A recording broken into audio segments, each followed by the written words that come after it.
Founded February 8th, 1991, Silicon and Synapse was started by 3 University of California students. Looking for success, I'm sure that Michael Morhaime, Frank Pierce, and Alan Adam could have never predicted what their company would become, Blizzard Entertainment. Oh shit. Yeah, it's all about Blizzard. Cool.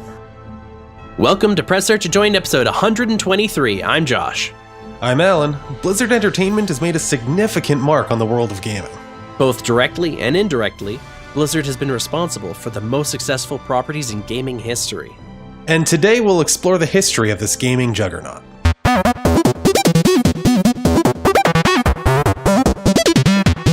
All about Blizzard today. You looking forward to this, Alan? It should be interesting. I don't know a ton about Blizzard. Yeah, I learned a lot. I actually dropped some Zelda knowledge from doing our Zelda episode. Because someone's like, what's this? I'm like, dude, that's Oracle of Seasons and Oracle of Time. Dude, you don't know. And just like started explaining all this stuff about the game. They're like, how do you know that? Fucking casuals. So the company has gone through a few transitions. No kidding. They started out as a company that just ported other studios' games. Like it wasn't until 1993 that they started developing their own games. And these games were Rock and Roll Racing and The Lost Vikings. I know Lost Vikings because of Heroes of the Storm. Yep. They became Chaos Studios in 1994, and then later when they were acquired by Davidson and Associates, that's a company that does learning games. Okay. They learned there was another company with the Chaos name, so they changed it to Blizzard Entertainment. Yeah, Davidson and Associates, they made the Blaster series, Math Blaster, Reading Blaster. Oh, damn, I love Math Blaster. Yeah, and that was one of their most strategic acquisitions. Being owned by larger companies, Blizzard's been sort of tossed around the market. They were acquired by Davidson in 1994. Then the companies above them merged or got bought out. And then I went through the whole chain, and it is not worth, all these mergers, it's boring. So July 2008 is where their parent company at the time, Vivendi Games, merged with Activision. Oh, Vivendi rings a bell. And that's when Blizzard's name was merged with Activision and made Activision Blizzard. Oh. So Activision Blizzard is 5 business units. They're Activision, Blizzard, Major League Gaming, Activision Blizzard Studios, and King Digital Entertainment.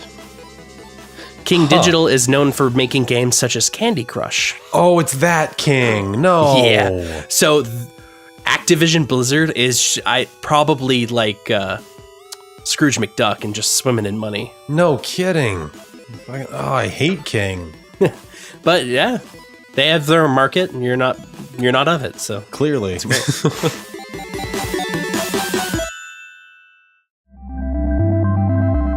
Before Blizzard, so in 1991, they made RPM Racing. This is when they were Silicon and Synapse. RPM Racing. I never heard of it. It was released for Super Nintendo, and it was actually a remake of a Commodore 64 game called Racing Destruction Set, which came out in 1985. Oh, geez. Yeah. It's short for Radical Psycho Machine Racing. And it's an isometric racer that had racing where you could do a whole season. You could do single quick races, or you can even create courses in that game. Pretty advanced for 91, I think. Yeah, that'd be pretty ridiculous on a Super Nintendo. Yeah. So 1992, they came out with The Lost Vikings. I think I remember seeing that floating around in rentals way back in the day. I swear I've seen other people play it that owned Super Nintendos, but I was just like, when you're done that, can I play Super Mario World? You poor Sega child. Yeah. But, so this game came out in 92, and then in 93, they released it for Amiga CD32, MS-DOS, and the Sega Mega Drive and Genesis. I noted the 93 release because the Sega Mega Drive and Genesis version had 5 extra stages than any other version. Oh, shit. Yeah, so for those who don't know, The Lost Vikings are a side-scrolling platform adventure game. So the player needs to utilize the different abilities of these 3 Viking characters to solve puzzles. And it did have a 2-player mode where a player would be in control of 1 Viking each, and the third one would be free for you to swap between. Okay, cool. So the gist of it was Eric, he runs fast and can jump and bash like walls and enemies with his helmet. Balog attacks with a sword or bow. He's like their warrior. Olaf, the big one, uses his shield as a platform for Eric, and he can even glide with it. Oh, fancy. Computer World Gaming in '93 called it a clever blend of comedy and role-playing. All Game, which was like a database with video game info, said it was methodically paced and intelligently designed. Oh, wow. So I'm like, I kind of want to play it now. Yeah, it sounds interesting. The last notable Silicon and Synapse, Rock and Roll Racing.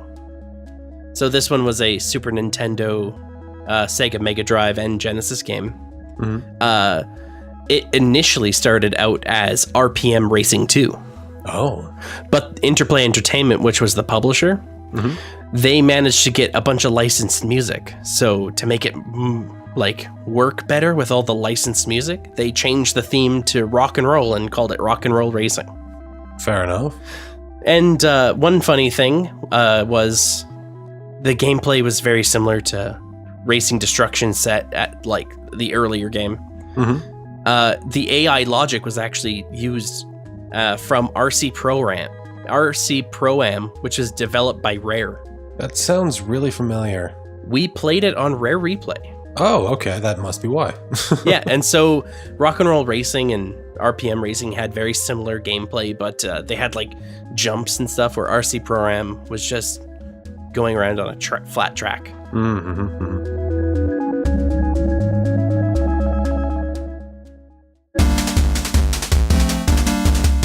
All right, so now we're in Blizzard Entertainment territory. Fancy. In 1994, they released a game called Blackthorn. It was a Super Nintendo and MS-DOS game. It was renamed Blackhawk in some European countries, and this game was a cinematic platformer. The combat consists of gunfights where you would wall hug to avoid shots, and the whole thing takes place on an alien planet. I have the whole story synopsis in my notes, but it would take me a while to read, so that is a treat for Patreon subscribers. Awesome. Jen, you got something to look forward to. Yep.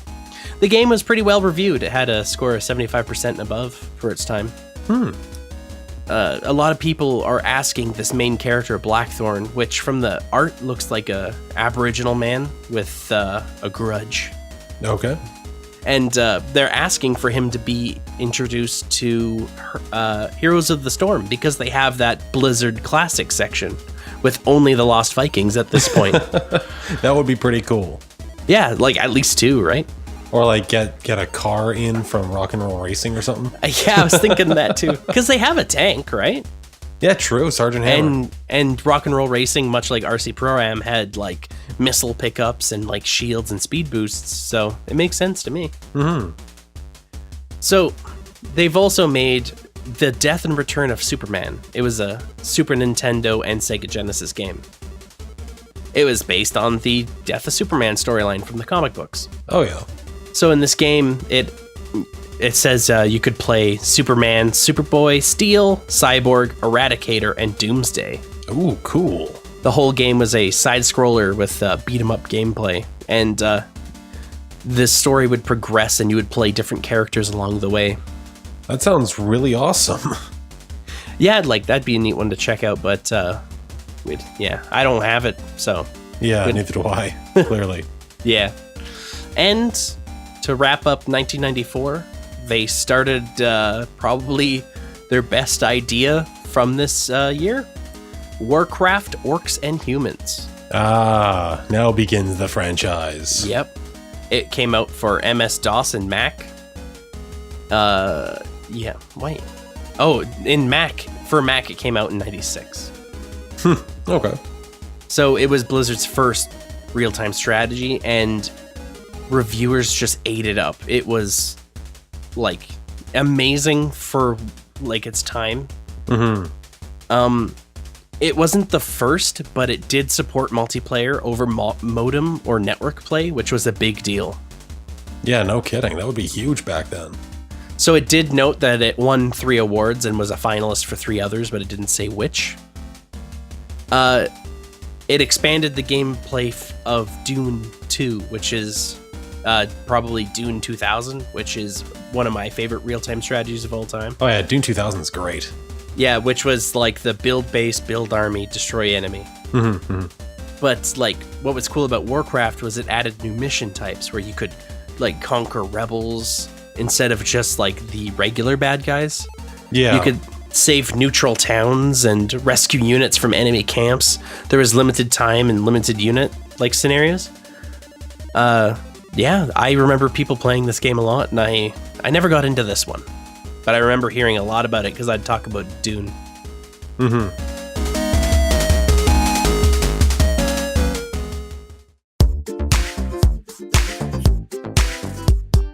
1995. They made Justice League Task Force. Huh, that's another one I haven't heard of. Super Nintendo and Sega Genesis. The console releases had 2 exclusive levels from each other. Just like, I guess, for the exclusive variety sort of thing. All the characters were from the Justice League. You could be Superman, Batman, Wonder Woman, Green Arrow, The Flash, and Aquaman. Solid lineup. Yeah, and this was a fighting game, like one-on-one Street Fighter-esque. Okay. So, cool. Yeah, you would have to fight among like the bosses: Darkseid, Cheetah, Despero, which I'm not. Despero? Oh my god. Fucking Darkseid and Despero alongside Cheetah. Wonder Woman's villain, right? Who's Despero? He's an alien. You might have seen him. He's got like a big fin on his head and he's got one eye. I'm thinking of Green Lanterns. Yeah, no. He's not Tomare. Okay. He doesn't have the beak. Oh, okay, no beak. No yeah, beak. I don't know him. And to buff out the game, you also had to fight android copies of the Justice League members. Oh, cool. And that's just other Justice League, just an excuse to fight Justice League characters in a story. Yeah, but I mean, it's a good idea. It's cool. So, unfortunately, this game had very poor negative reviews. Oh, no. It was said to have poor controls. The special moves were boring. The sprites looked good when they were just standing, but when you would move them, the animations were gross. Oh, no, God. Oh. Well, that's not their wheelhouse, right? It sounded like such a cool idea, though. Damn it. Yeah, I was screenshots. retroactively excited. Screenshots I've seen were pretty gross. Damn it. Like, Jedi Power Battles looks better than this game. Oh, no. But that sprite-based Power Battles is, like, I don't know. Maybe it's just the Star Wars selling it to me. Yeah. So, 1995 was not an unsuccessful year still. They released Warcraft 2, Tides of Darkness. Wait, that's fast. Yep. I guess simpler times, right? Well, plus, I mean, there wasn't massive graphics updates between the two, if I recall. Yeah, it's still all sprite-based. Yeah. So, very much the same gameplay. Introduced a map editor for multiplayer games. Very well reviewed. I just skimmed their aggregate review sheet, and I said about 95% satisfaction. Wow. And this became the main competition to Command & Conquer, which was a big RTS by Westwood Studios, and I loved Command & Conquer games. The thing was, my dad liked military more, so he bought Command & Conquer Red Alert. He bought all the expansions. Like, I loved those games. Oh, nice. I'm sure I would have liked Warcraft 2. So I was, again, a Sega kid when everyone was Nintendo.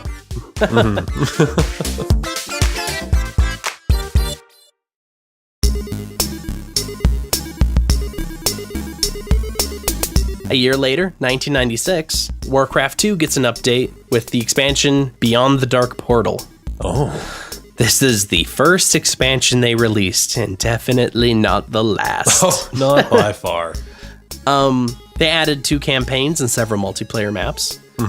They added tiles sets, which could make your map look like Draenor. Oh, cool. They released this expansion a year after Command & Conquer came out. And if you put it in a CD player, it would play music tracks from the game. Oh, I loved it when they did that. Oh, yeah. One of which was called I'm a Medieval Man, which is a reference to a popular Command & Conquer song called I'm a Mechanical Man. And I remember I'm a Mechanical Man. Nice. Like, I'm a Mechanical Man and Feast on Blood are probably the 2 most famous songs from Command & Conquer. I know neither of those. Feast on Blood is very the World War II sort of Nazi sounding. They also start another one of their massive franchises. Diablo came out. Oh, awesome. Seems like it had a simultaneous release, Windows and Mac. So it's, for those who aren't quite sure, it is the action role-playing hack and slash game. Isometric view, you run around dungeons. So the first game offered you to create a hero of 3 possible classes. You could have a warrior, a rogue, or a sorcerer. So you would have to traverse randomly generated dungeons. The dungeons' enemies would get more difficult. You'd collect stronger gear, and eventually just snowball till you fight Diablo. Yeah, it's the standard kind of cycle of kill things, get better stuff to kill stronger things. But this is on this came out at the same time Baldur's Gate and the Dragon. Was it Dragonland? No, was there Dragonlance games? I don't know. But like Baldur's Gate, I remember at this time, 96. Yeah. So yeah, the people loved this game because your style of play would depend on your hero and what items you equipped. Pretty much the same throughout all Diablos from this point. Average ratings at the time, 95%. Another massive success. Nice. GameSpot gave it Game of the Year 96, and then in 2005, they named it one of the greatest games of all time. Oh, wow. So, I've never played the first. I've only played Diablo 3. But I think I played a bit of 1, mostly 2, and then really got into 3 on console. I actually remember people, when I was going to Nate, got into Diablo 2. Oh, yeah. Yeah. This is where Battle.net started, which was the framework for online gaming, chat, and matchmaking. So, a great step for Blizzard with their massively... It is now like the nicest launcher. Oh, well, I mean, they're getting rid of the Battle.net branding for whatever reason. So it's the Blizzard launcher. But yeah, it's solid. Yeah, which is, things change. Business decisions, yeah. Just like a game, like a 3DS, I still call it a Game Boy. I'll probably still call it Battle.net. Fair enough.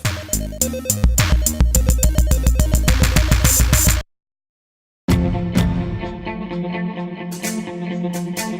1997, they released The Lost Vikings 2. Oh, cool. This came out Super Nintendo, Sega Saturn, PlayStation, and PC.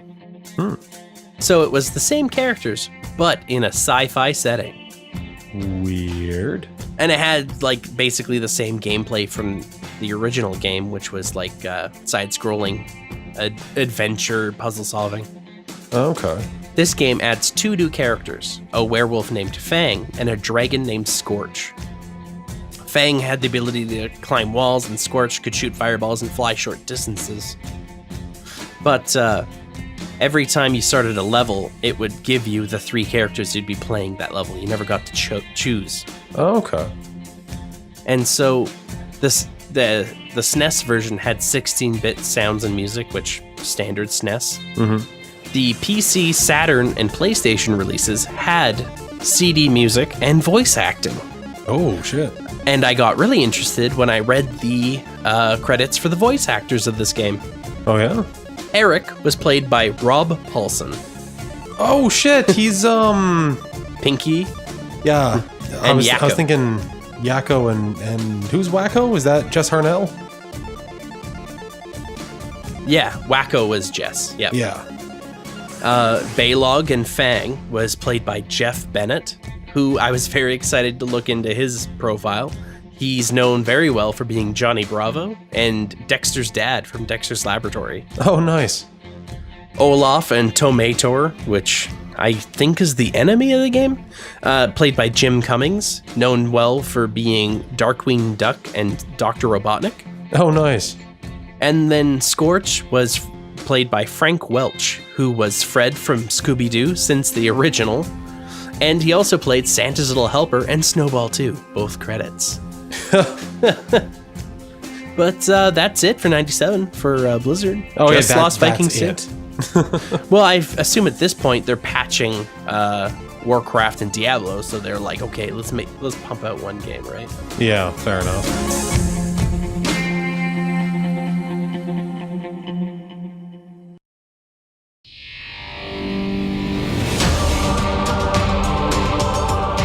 $1998. It's all uphill from here, I'm guessing. Like, people were like, oh, they're really starting to take off, and this is when they just strapped a rocket to themselves and, like, took off, and nobody could catch up. Yeah. StarCraft. Windows, Mac OS, Nintendo 64, oddly enough. Yeah, that's a weird one. I still love it. Console RTS games still aren't 100% there. Yeah, I really liked PC games that had split screen on console. Yeah. My favorites being StarCraft and The Sims was a really fun experience. Oh yeah, no doubt. That'd be weird. Because on the big old Xbox controller, they let you hit the white button and you would control your character manually. So you would actually walk around your house with the thumbstick. Interesting. Yeah, I loved it. So military sci-fi, real-time strategy. Basically the gameplay of Warcraft, just similar gameplay, and the quality was like insane again. Yeah. As per Wikipedia, I put, many journalists have credited StarCraft as one of the best and most important games of all time. I remember it being fun. Yeah, I mean, like I can kind of see its importance because it was really the first popularized RTS that like super got out there. Oh yeah, and brought the genre into the limelight. It's definitely influenced all real-time strategies that have come after it. Definitely. That year, it sold more than 11 million copies, making it the best-selling game for PC at the time. Jeez. And this has introduced the idea of professional gaming. South Korea has sponsored teams that compete in tournaments now. So this game, for those who are unfamiliar, it showcases the three main streams of sci-fi, and I feel like that's part of its big success. They have the Terran, which are the humans that have power suits and big bullets and stuff. The Protoss are sort of that ancient, like, wise race. They have psionic abilities and energy weapons. And then the Zerg are like an organic wave of destruction, and they just assimilate and absorb whatever they come across. Yeah, that really is like the three archetypes. Yeah, that's why I think it's so successful. Makes sense. The 64 version had lower resolution to the PC, and you had to have an expansion pack to access the Brood War missions, which made me think maybe it came out after, but the 64 version had split screen like we talked about. Same year, StarCraft Brood War. Damn, they really pumped out those expansions. I feel like Brood War was made, if it wasn't like done when they released StarCraft, it was almost done. So Windows, Mac OS 64 again. It just continues the campaign from StarCraft. Like it's like just, yeah, a great expansion to the story. Yeah, second verse, same as the first. Yeah, extremely well received. But a lot of reviewers praised this game as being developed as a full game and never really felt it was a tacked on extra. And that's why, like, a lot of people were so happy to pay for it, because it was like the other games were just like a few extra missions, where this was so much more. That is true. Brood War was basically, yeah, like you said, a standalone game. And this version, the Brood War expansion, has been called the most successful esport in the world. where it's been referred to as the national pastime of South Korea. And in South Korea, there are 2 television channels that broadcast the game. Wow. Yeah.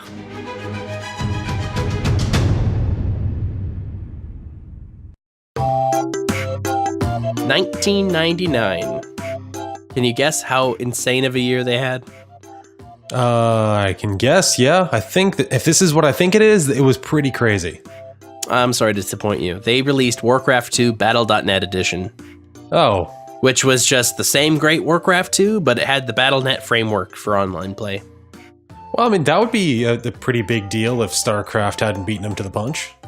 Oh, yeah. And, like, StarCraft probably perfected, like, the matchmaking and everything. Yeah. And it's like, Warcraft is pulling people off of StarCraft, and it's just like, Blizzard, you played yourself. Yeah, they're like, pretty much. They're still buying our stuff. They're fine.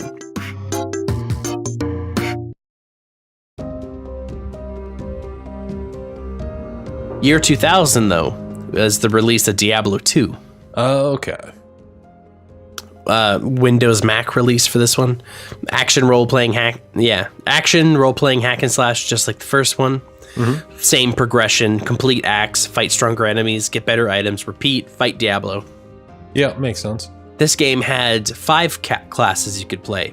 You could be an Amazon, a Necromancer, Barbarian, Sorceress, or Paladin. Necromancer was fun. Oh yeah, and Necromancer is about to be released for Diablo 3. Nice. And they say they really want him to feel like he did in Diablo 2. And I'm like, I have no idea what that's like. Damn it, I might have to buy it on PC then and play with you. They made it cheap. Well, that's something at least. It's a bundle now. So they made this game with online play in mind. You could play over LAN or even Battle.net. So the whole game can be like a co-op experience, or you can even be competitive with like PvP, where you usually die against a hacker. Oh yeah, it was super easy to use a hex editor on your Diablo 2 saves. Yeah, too bad, huh? So this was like the first notable collector's edition they released, where it contained a copy of a Diablo Dungeons and Dragons and a promotional videos for other Blizzard games. Oh, cool. And this is where the secret cow level, a joke that ran away with Diablo fans at this time, Blizzard went against this joke when they added there is no cow level as a cheat in StarCraft. Nice. But they did tease with an April Fool's joke of a cow level screenshot. Oh, you Blizzard. 2001, their expansion for Diablo 2, Lord of Destruction. That was another good one. One of these things that was a big deal is very like, oh wow, that was a long time ago, even though it was 2001, right? So this added 2 new classes. You could be an assassin or druid. It added a 5th act, which took place in the barbarian realm, where the boss was Baal, which I assume is a barbarian? I'm not sure. No, he's like Diablo's brother. Oh. Well, I'm bad at remembering demon names. I think he's the titular lord of etc. Okay. So, in this game, fans felt the expansion made Nightmare and Hell difficulties too hard. Oh. And with this expansion, it increased your resolution. You could go from 640, 480 up to 800 by 600. Oh, shit. I know, right? You could see a whole dungeon. You finally leave the realms of VGA resolution. That thing that no one knows about anymore. No, absolutely not.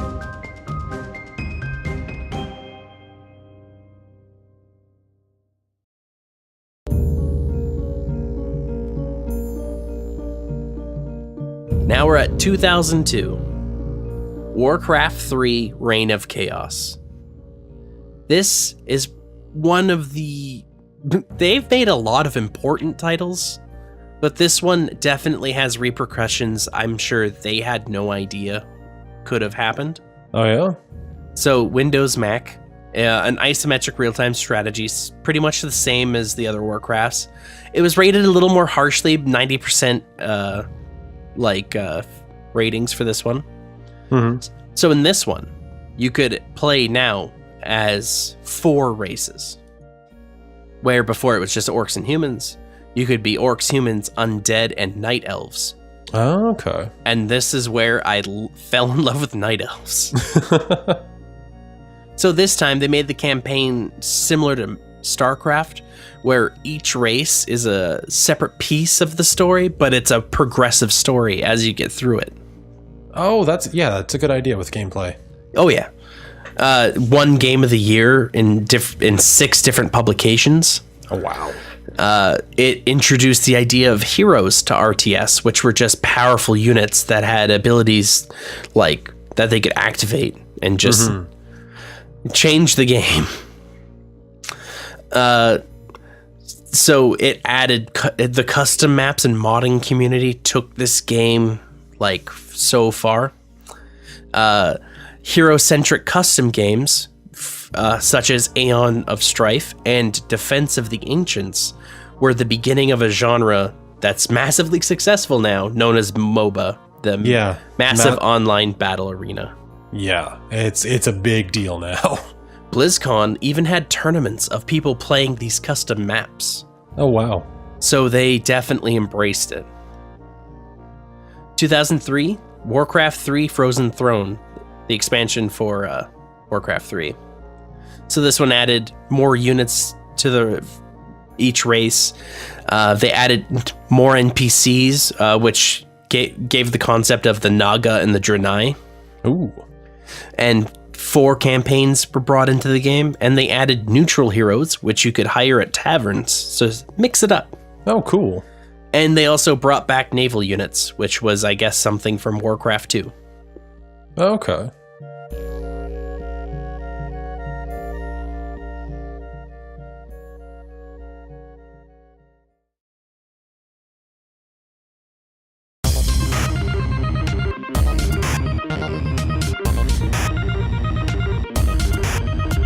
And 2004, I think the year the world would never be the same ever again. Okay, that's the one I was thinking of. World of Warcraft. Yup. Windows OS X. For my note, I just wrote the MMORPG. Wait, it was on OS 10? It was on Mac? Apparently. Huh. I've played it on my Mac. But I thought that was a later thing. It could be. Okay. Put a pin in the OS X. So this game like basically made what all MMOs are trying to be, because it's just so successful. So the game did peak with 12 million subscribers at the time, and even now it holds the Guinness World Record for most popular MMO. Yeah, I don't doubt it. As of January 2014, Blizzard announced that there was over 100 million accounts created. So, probably bots. Well, definitely some of them, yeah. So, right in the beginning, you first get the game, 2004. You could choose one of 8 possible races for your character, and they fall into 2 different factions. The Alliance, you could start a human, a dwarf, a night elf, or a gnome. And the Horde had orc, undead, tauren, and trolls. Then you could choose a class once you pick your race. Priest, rogue, warrior, mage, hunter, warlock were available to each faction. The Alliance had paladins, and the Horde had shamans, so they had one-ups on each other. Yeah, and if I recall, only tauren could be shaman. Yep, and only humans, I think, could have been paladins at the time. So this game just broke everyone's mind with a huge world where it's all these people playing simultaneously. Yeah. I'm sure like Neverwinter Nights did very well, but this game like brought it to the forefront of everything. They sort of locked progression to, I'm sorry if you're a big WoW head and you're like, I know, this is so basic. But like they made areas different levels of monsters to sort of guide progression a certain way. And players could pick different servers, and they could play player versus environment, so you're not being assaulted by other players, player versus player, where you could just get ambushed by other players. PvE, you could attack other players, but you had to select a option to say, I'm willing to play PvP. Or go into certain zones, I think. Yeah. PvP zones. Yep. Then there was role-playing and role-playing PvP. So it was really interesting because all the players that have their own little character, have their own character, not really little.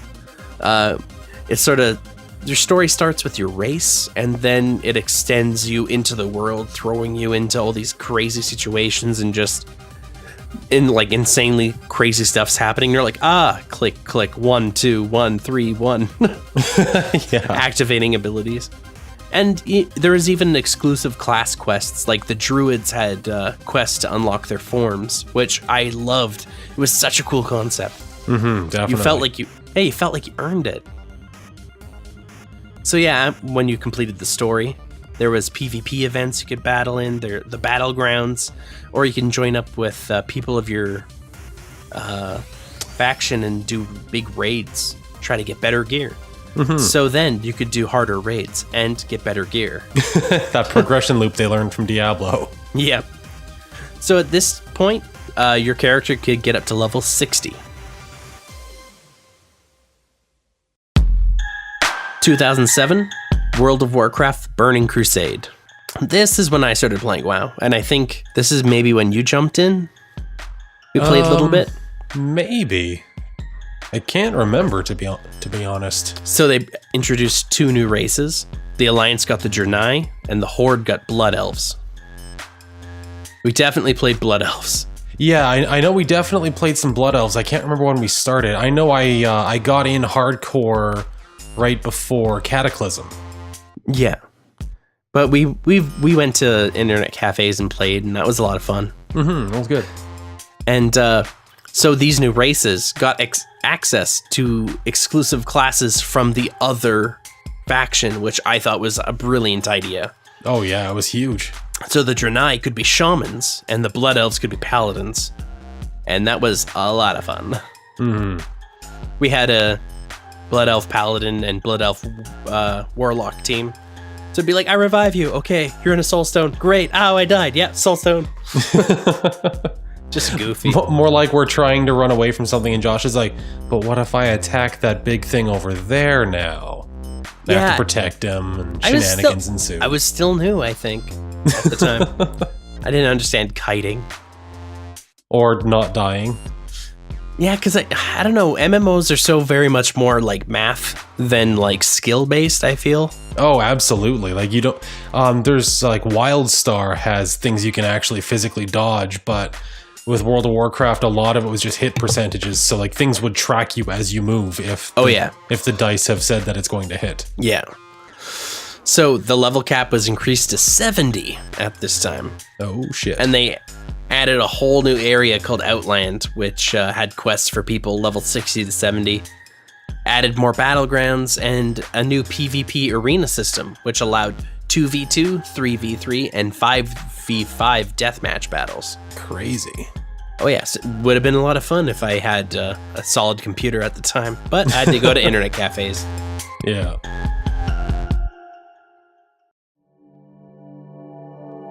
In 2008, World of Warcraft Wrath of the Lich King. So this game added Death Knight as a class. Death Knights are fun. Yeah, and like, it was interesting because Death Knights started immediately at level 55, and you had this insane intro where it's just like, what's going on? It's like murder all these things. You're like, okay, clicking, what's going on? Why am I, what's going on? And then you're like, you're level 55. It's like, but what? The grind. And you needed to have another character up to level 55 before you could create a Death Knight. Yeah. So just to stop people from immediately going into a high-level character. Yeah, and the new area was Northrend. My stupid autocomplete made it Northern. Required players to be at least level 68. So yeah, level 85. No, not 85. It must have been 80.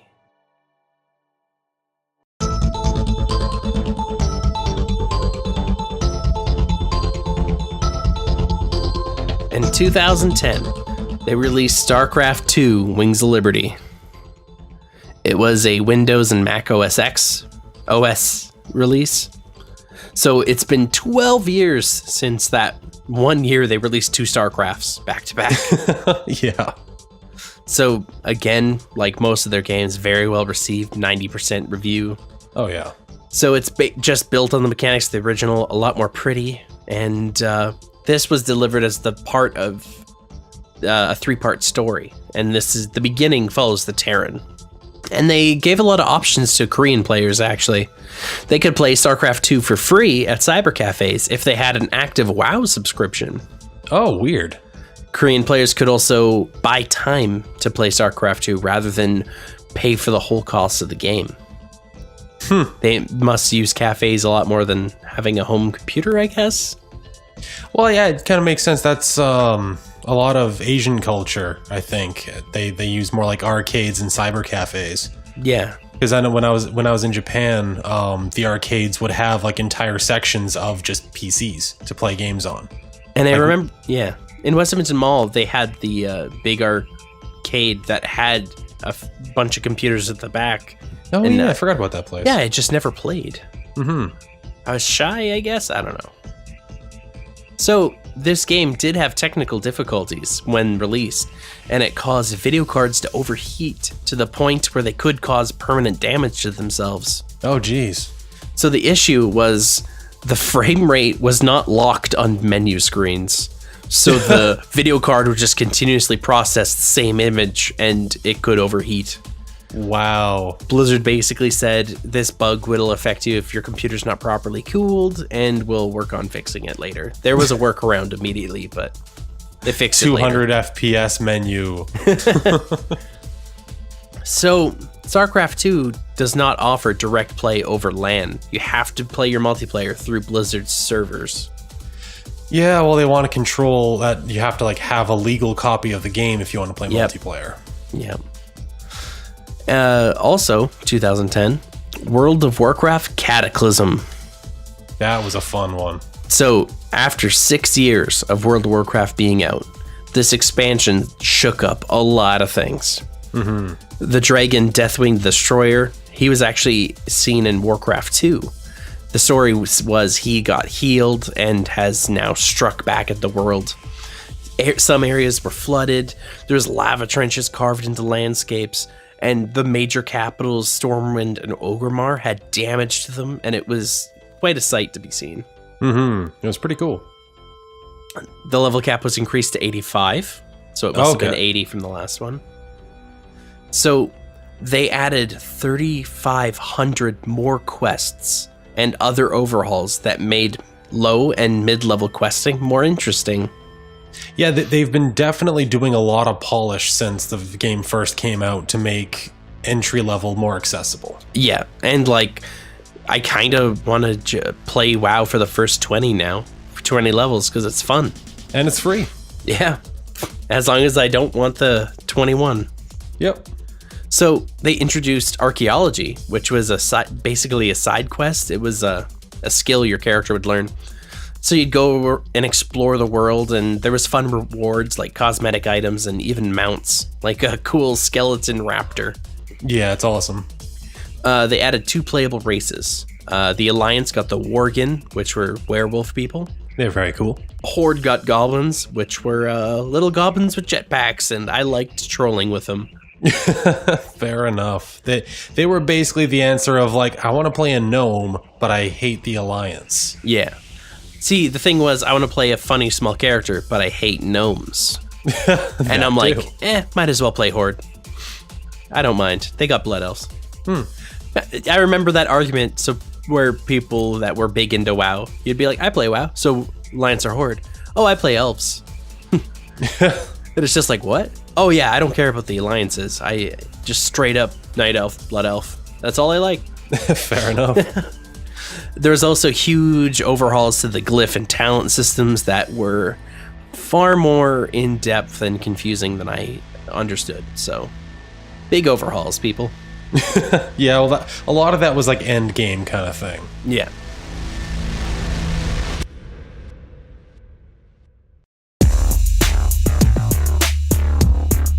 now we're at 2012. Diablo 3 came out. Windows, Mac OS. Then later in 2013, they released a PS3 and Xbox 360 versions. Console versions were so good. So it has the same gameplay as Diablo's, 90% reception. People loved it. Mm-hmm. So there's 5 classes with the original game: Barbarian, Demon Hunter, Monk, Witch Doctor, and Wizard. Okay. And this game set a record at the time for best-selling PC game. They sold 3.5 million copies in 24 hours. Oh, wow. The biggest criticism, and I completely hate this too, the downloads right management requires a constant internet connection. Oh yeah, it was pretty bullshit. It's such bullshit that France and Germany, among other countries, had consumer rights organizations take legal action against Blizzard for this. Oh jeez. Because they felt when people bought the game, that wasn't communicated clearly enough before you bought it. And plus, you shouldn't need an internet connection to play, like, alone. Yeah, I know. I've had an internet connection. I've only played alone. Also, in 2012, World of Warcraft, Mists of Pandaria. That was a crazy one. Yeah, you need one. You need one oddball.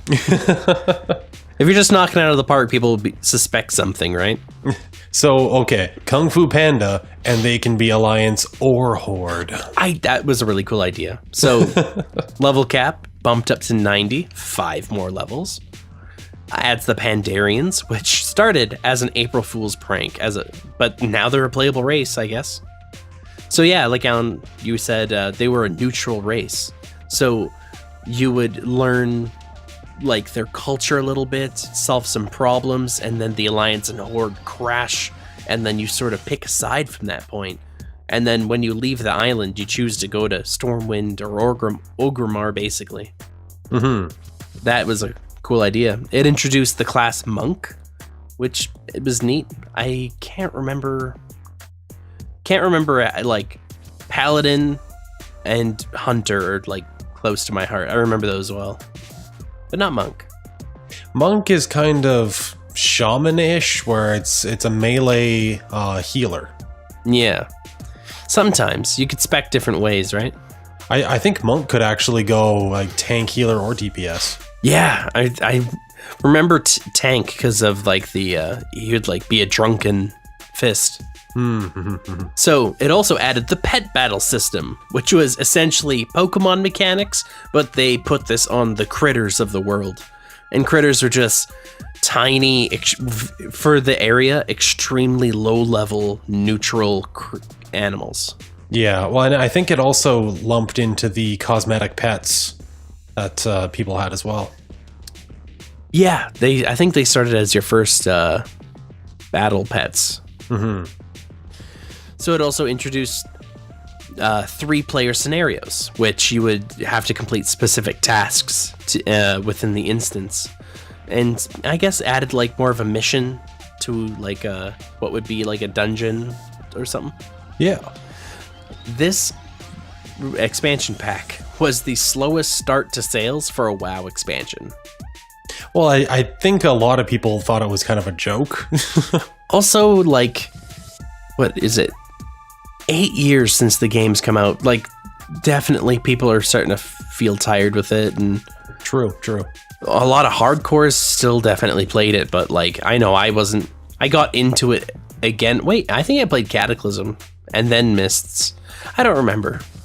I think Joe and I got way into it with Cataclysm. I petered out, she kept going, but we were both out by the time Pandaria came. Yeah.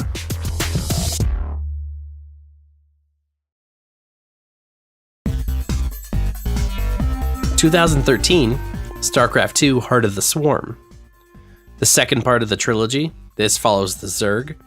It adds 2 new units for the Terran and Zerg, and the Protoss got 3 new units. Fancy. The cinematics from this game received the 2013 Golden Reel Award for Best Music and Editing. Oh, wow. The Computer Interactive Entertainment from the Motion Picture Sound Editors Society. Wow, that's a big ass award. Yeah, well, and I mean, Blizzard's always had a ton of polish on their stuff. Oh, like, yeah. With the Warcraft movie, they should have just given Blizzard all the money and had a 2-hour cinematic. That definitely, like, it was weird to watch a big production and be like, cinematics are better than this. Like, how does that happen? Is it the resolution? Like, I don't get it. Yeah, just Blizzard knows what to do with their stuff and how to make things look good.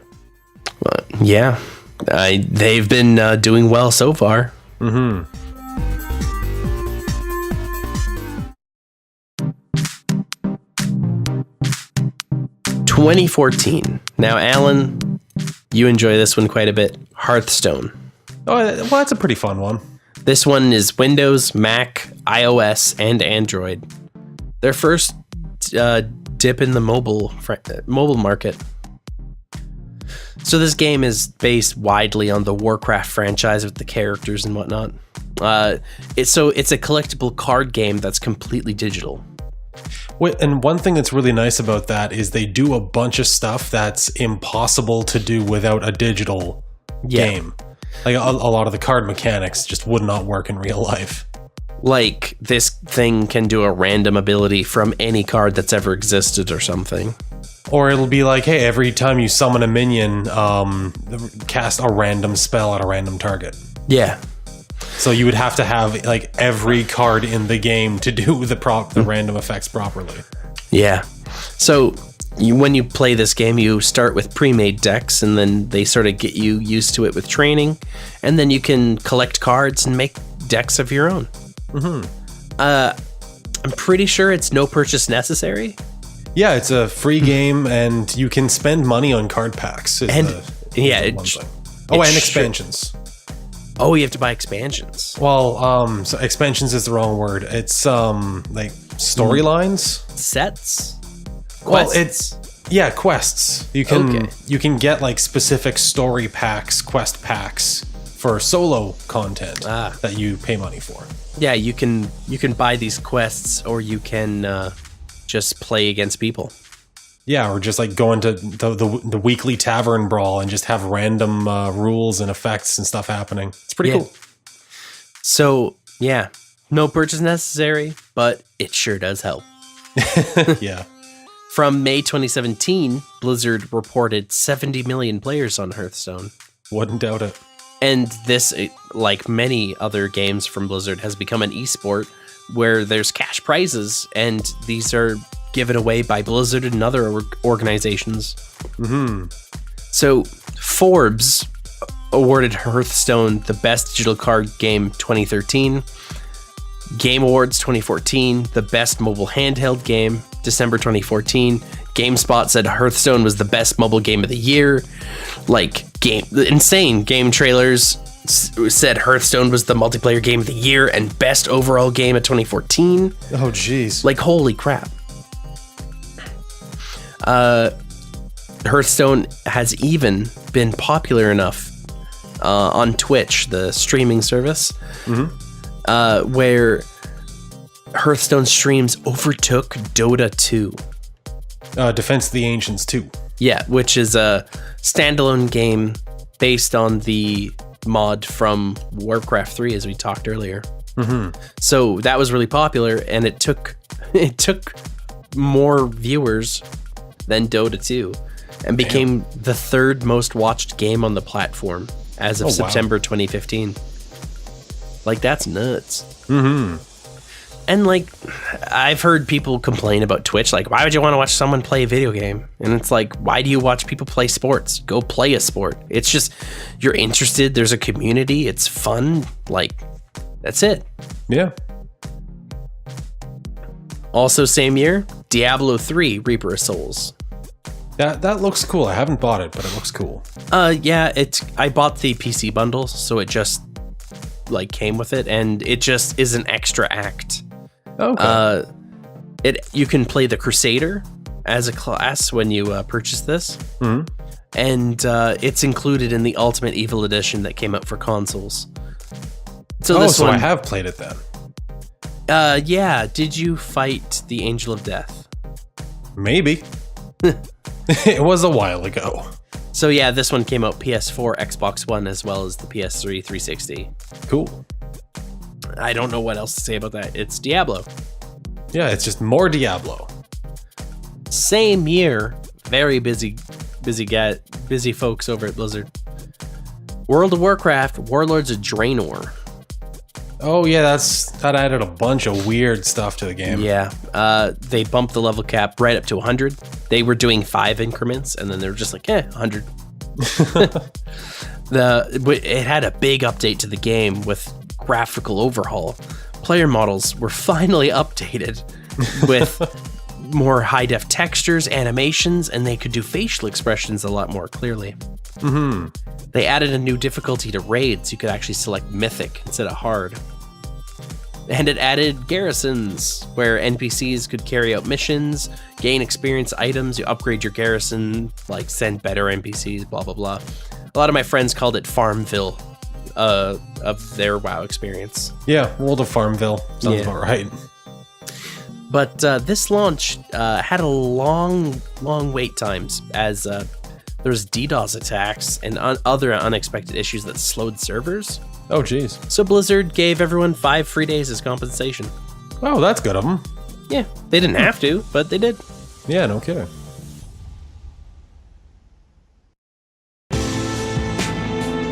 (2015) Heroes of the Storm. This could be my favorite Blizzard game to date. Oh, wow. Because I really, we play it from time to time. Mm-hmm. And I really like MOBAs. So Windows, Mac OS, it killed my Mac. I'm never playing it on my Mac again. It's Blizzard's official MOBA, but they prefer to call it a hero brawler, as they feel it's more than a MOBA or an action RTS. Okay. And so this game is an all-star cast of Blizzard heroes. They have Warcraft, Starcraft, Diablo, Lost Vikings, and Overwatch has been added recently. Mm-hmm. Hopefully they get that Blackthorn. That would be cool. You can play games against AI, like League of Legends, you can kind of do that. But in this, you could play with AI against AI, so you don't have to bother with people. Mm-hmm. That's always a benefit. Yeah, quick matches, ranked league play, like, of course, it's got its own esport behind it. Yeah. So, unlike other MOBAs, which have the one map with the one goal,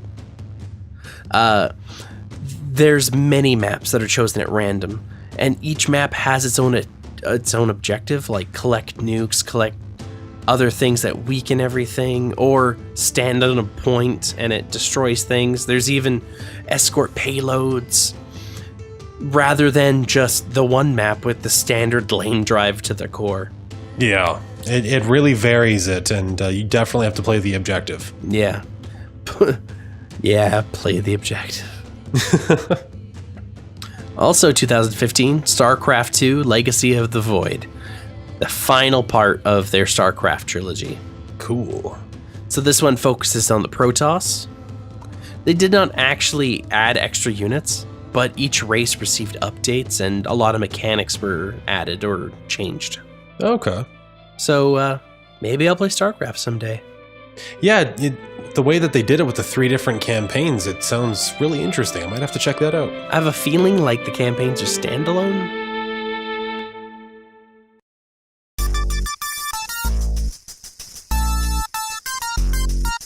All right, we're getting real close to the end.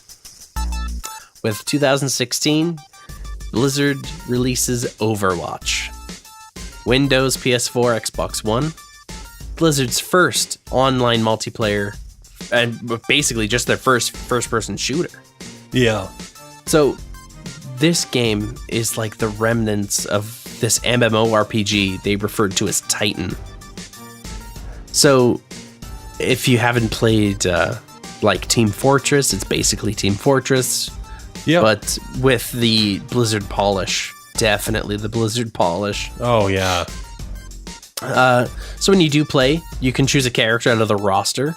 There's like 24 or something.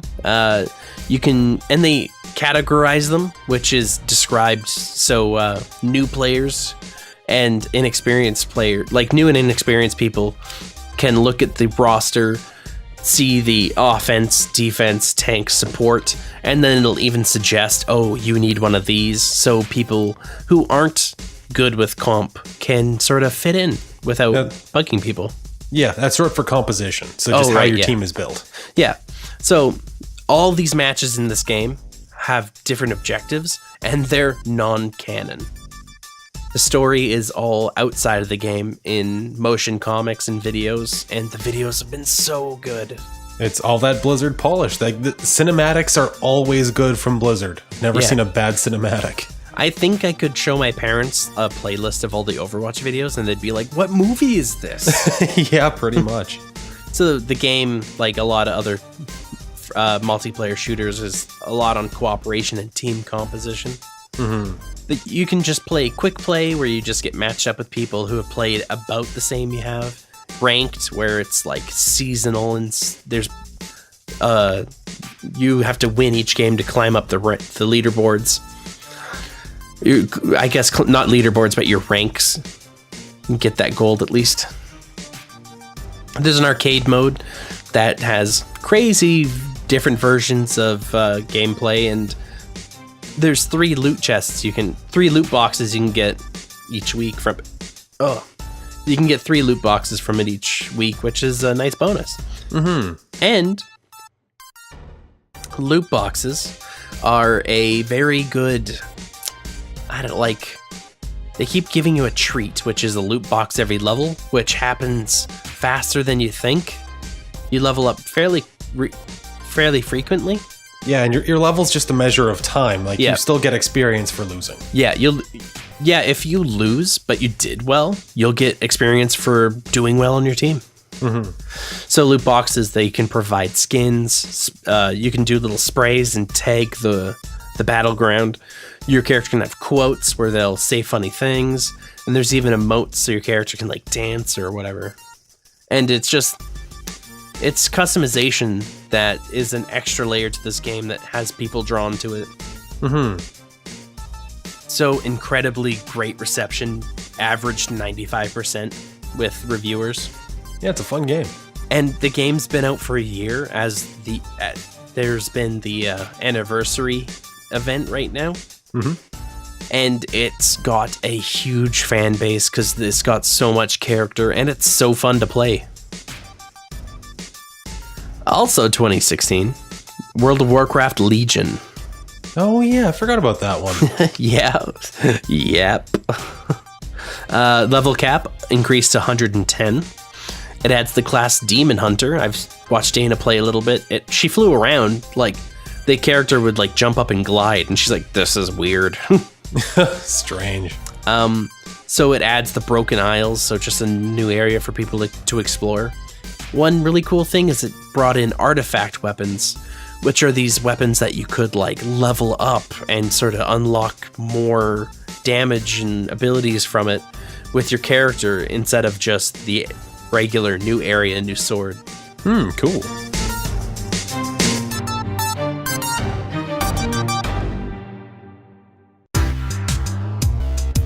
And not sure if you knew about this.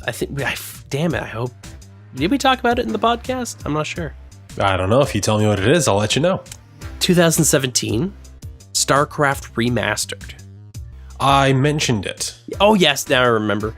Because that was when they were giving away the first one for free, and they were like, by the way. Needed to make an ass of myself before I remembered. So yeah, if they say it's going to be Windows and Mac, and it's just a graphic overhaul on the original StarCraft, and they're planning to release it for the second quarter. It looks pretty cool. Yeah.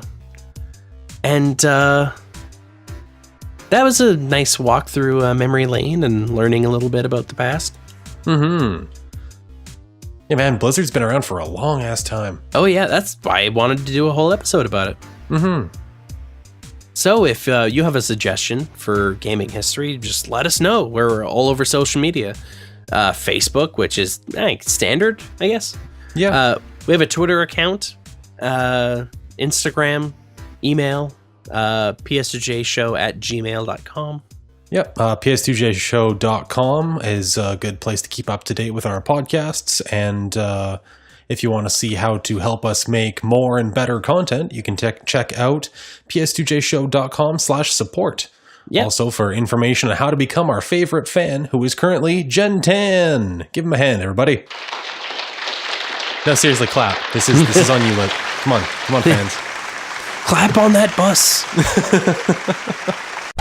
So speaking of our Instagram, I have been posting a lot of t-shirts, and I get a lot of my really cool shirts from Ript Apparel, riptapparel.com. And what's awesome for you is if you go there and find a shirt you do like, when you go to buy it, you can actually use the coupon code PS2J Show, and that'll give you 10% off. Nice. And oh boy. You're a jonesing for more shirts. Yeah, the addict becoming the dealer. So if you enjoyed this episode, all the show notes are available on our Patreon, which all Patreon supporters get to view, so you can check that out.